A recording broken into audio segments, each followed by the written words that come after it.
Olá, meu nome é Rafael, eu sou consultor técnico da Fundação Proamb e hoje nós vamos conversar nesse primeiro módulo do curso sobre a legislação ambiental.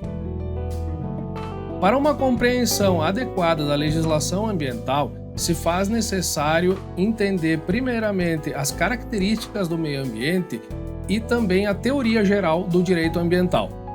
As 4 características principais do meio ambiente são interdependência de todas as formas de vida, sendo que todos os seres estão interconectados e são interdependentes, formando a teia da vida.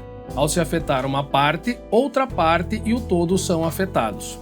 Quanto à autonomia do meio ambiente, ela subsiste independentemente da presença do ser humano e é regido por leis próprias.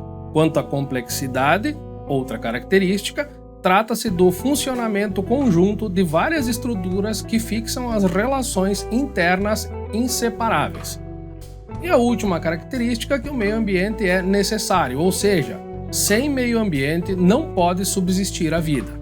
E sobre a teoria geral do direito ambiental, falaremos sobre os princípios onde lê-se informações fundamentais do direito ambiental.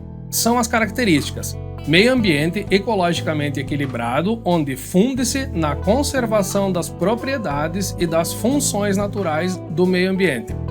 Função socioambiental da propriedade é a obrigatoriedade imposta ao proprietário de utilizar os recursos naturais existentes em sua propriedade particular de forma racional e proporcional. Princípio da prevenção é o dever imposto a todos em defender a sadia qualidade de vida, enfatizando as prioridades que previnam e não que reparem a degradação ambiental. Aplica-se quando se tem base científica para prever os danos, ou seja, quando o dano é conhecido.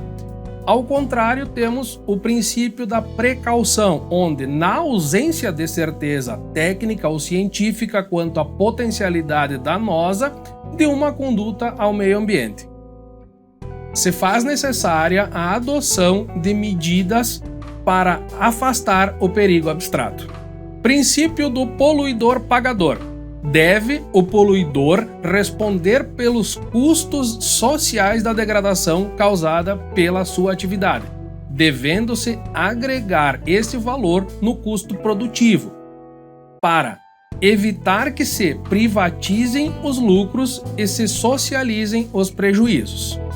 Quanto ao princípio do usuário-pagador, diferentemente do poluidor, o usuário de recursos naturais deve pagar por sua utilização, mesmo que não haja o dano ambiental. Princípio da ubiquidade é o fato de estar ou existir em todos os lugares. No direito ambiental, significa colocar as questões ambientais no epicentro dos direitos humanos. Não existem fronteiras quando há impacto ambiental. Princípio do desenvolvimento sustentável e da solidariedade intergeracional. O desenvolvimento sustentável é aquele que atende às necessidades do presente sem comprometer a possibilidade de gerações futuras atenderem às suas próprias necessidades. Quanto ao princípio da educação ambiental, é o processo por meio do qual o indivíduo e a coletividade constroem valores sociais, conhecimentos, habilidades, atitudes e competências. Princípio da reparação determina a obrigação do poluidor de reparar ou recuperar o dano ambiental, em decorrência de atividade prejudicial por ele realizada. Quanto ao princípio da vedação do retrocesso ecológico, o direito ao meio ambiente ecologicamente equilibrado é um direito fundamental. As garantias de proteção ambiental, uma vez conquistadas, não podem recuar. Não é possível o recuo da salvaguarda ambiental para níveis de proteção inferiores aos já consagrados, embora existam decisões judiciais contrárias a esse princípio com a justificativa de crescimento econômico.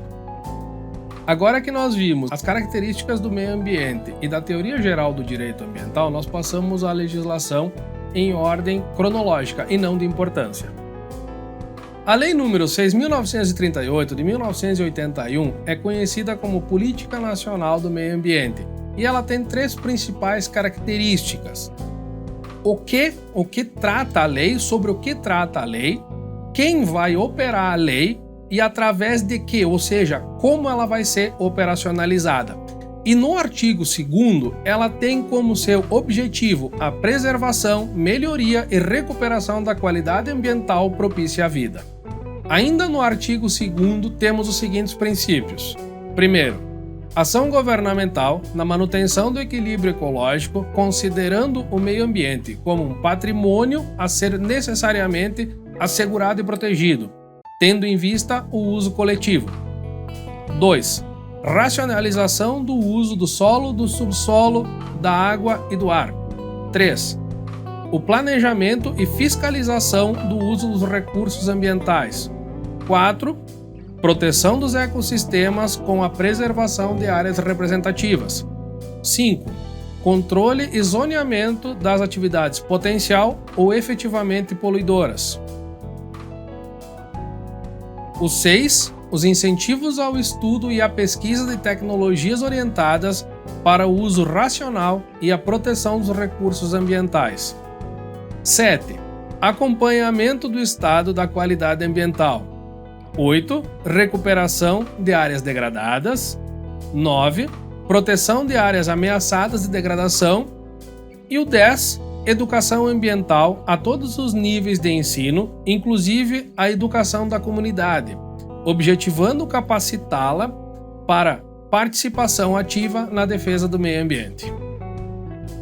O artigo 3º responde ainda à primeira característica, o que, e traz as seguintes definições. O que é meio ambiente? É o conjunto de condições, leis, influências e interações de ordem física, química e biológica que permite, abriga e rege a vida em todas as suas formas.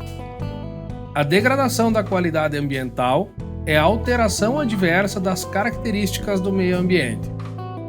A poluição é a degradação da qualidade ambiental resultante de atividades que, direta ou indiretamente, prejudiquem a saúde, a segurança e o bem-estar da população, criem condições adversas às atividades sociais e econômicas, afetem desfavoravelmente a biota, afetem as condições estéticas ou sanitárias do meio ambiente ou lancem matérias ou energias em desacordo com os padrões ambientais estabelecidos.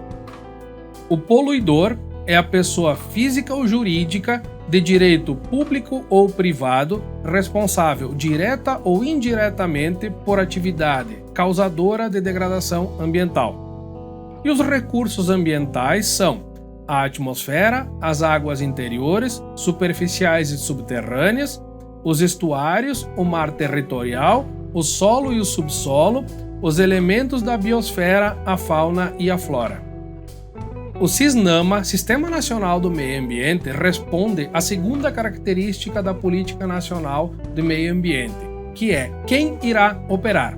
E o objetivo do CISNAMA é estabelecer uma rede de órgãos a fim de desempenharem função administrativa com a aplicação de mecanismos e instrumentos de efetivação da Política Nacional do Meio Ambiente.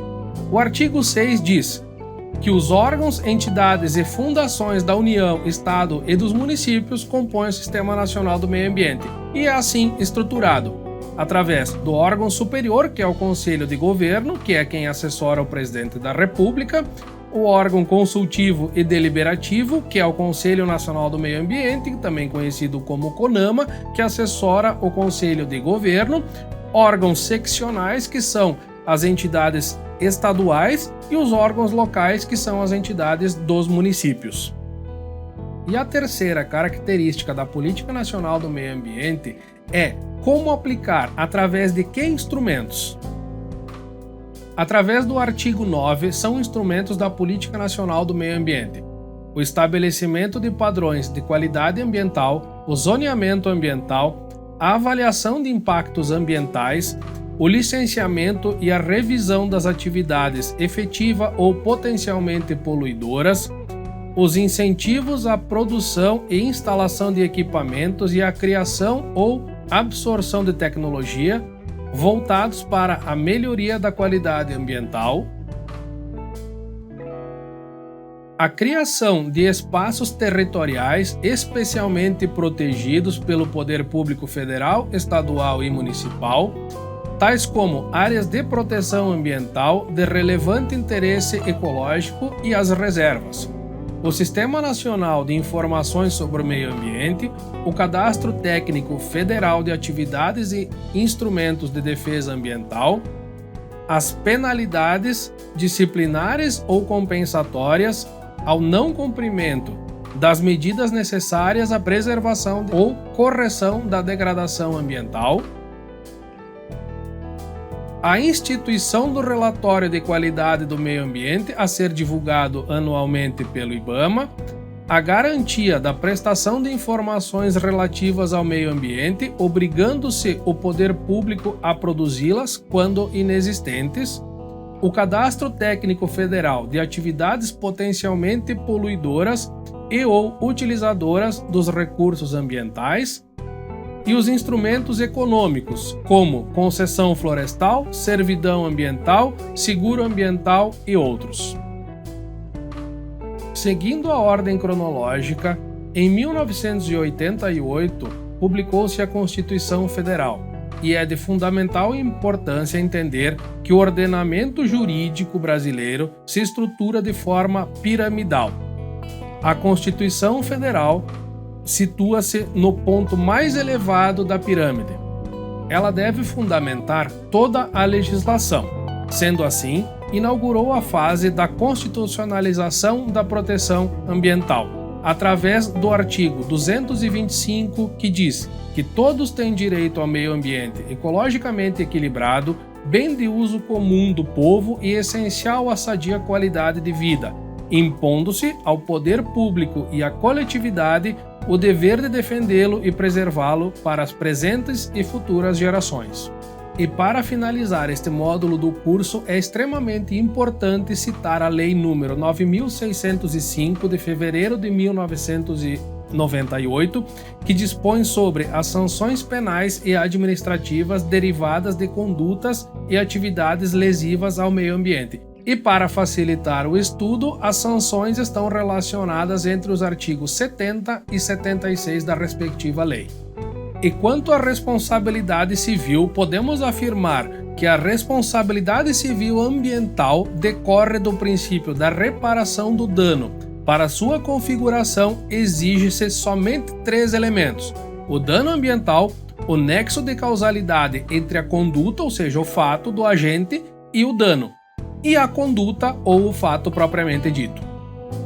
E a respeito da responsabilidade penal, identifica-se o sujeito ativo, sendo ele qualquer pessoa física ou jurídica, e aplicam-se as penas, sendo, para as pessoas físicas, privativa de liberdade, multa ou restritiva de direitos, e para as pessoas jurídicas podem ser multa restritiva de direito, interdição temporária das atividades, proibição de contratar o poder público, entre outras.